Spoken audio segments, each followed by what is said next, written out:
Today we're gonna be looking at a cool little cocktail. I'm showing you guys how to make a Rhett Butler. Let's go! Let's take a look at what you're gonna need to make this cocktail. You're gonna want bourbon whiskey, lime juice, simple syrup, cranberry juice, and today's glass of choice, a rocks glass.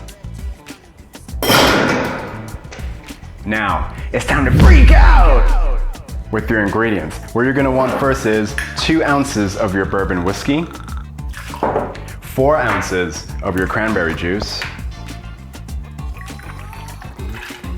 a 1/2 ounce of your simple syrup, and a 1/4 ounce of lime juice. Now let's get this guy sealed up and shake off some demons.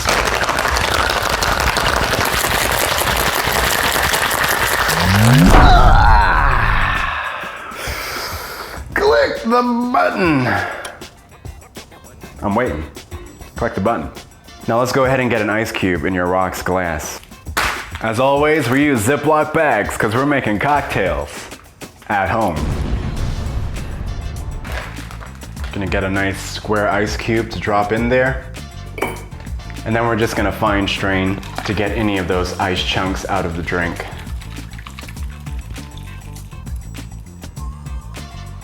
Perfect. Now for our garnish, we're gonna get a nice lime peel that we're gonna fit on the rim of the glass, and it's gonna curl upward if I can get it right. So let's just go ahead and peel this guy, try to get the minimum amount of pith on our skin. Next, just gonna go ahead and cut the edges off. Then we're gonna do a little slice along the edge to give it a bit of an incline.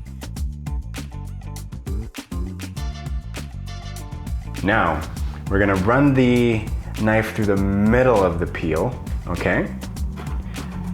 Just the dead center, not all the way to the ends. And then we're gonna do smaller lines that go from the edge of the peel to the middle. Now you can get creative with this. For me, I'm just going with what I have available to me on this peel. But yeah, depending on how you cut it, it may differ. So pretty much you should get like this weird shape once it's all said and done. Sorry, that may not have been the best explanation of this garnish, but I really tried. So let's go ahead and we're gonna fit the lime peel right here. Actually, I wanna do this side so it faces the camera, okay? And we're gonna do it like that. And that's all there is to it. Our Rhett Butler is complete. Now, it's time for our taste rating to see just what we're dealing with.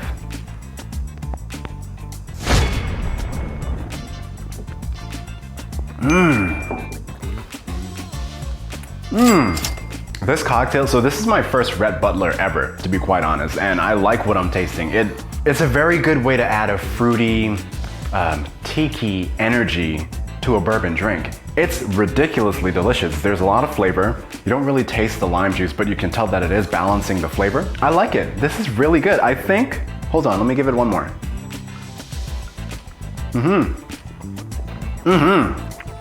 Oh yes, this is a fan favorite.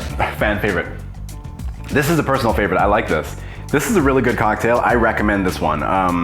If you're looking for something smooth, something refreshing, you like bourbon, cranberry juice, this is the cocktail for you. But don't take my word for it. You take the sip and love life. You know the drill. You like the content I'm pumping out, you like my videos, hit that like button, smash the subscribe button, and tell your friends to come through and check out my brews.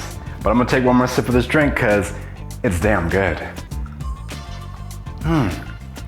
God damn, I wanna chug that, how good it is. Ooh. Oh, and you can taste the bourbon in there. It's like a subtle aftertaste after all of the fruitiness subsides on the palate. But ow, woo, damn. Don't take my word for it, trust me. Give it a shot. You may have already had a Rhett Butler, so this is no news to you, but for those that haven't had the opportunity to give it a try, I recommend it. But I'll see you for my next cocktail. And remember, subscribe. Oh, I keep leaving my drink.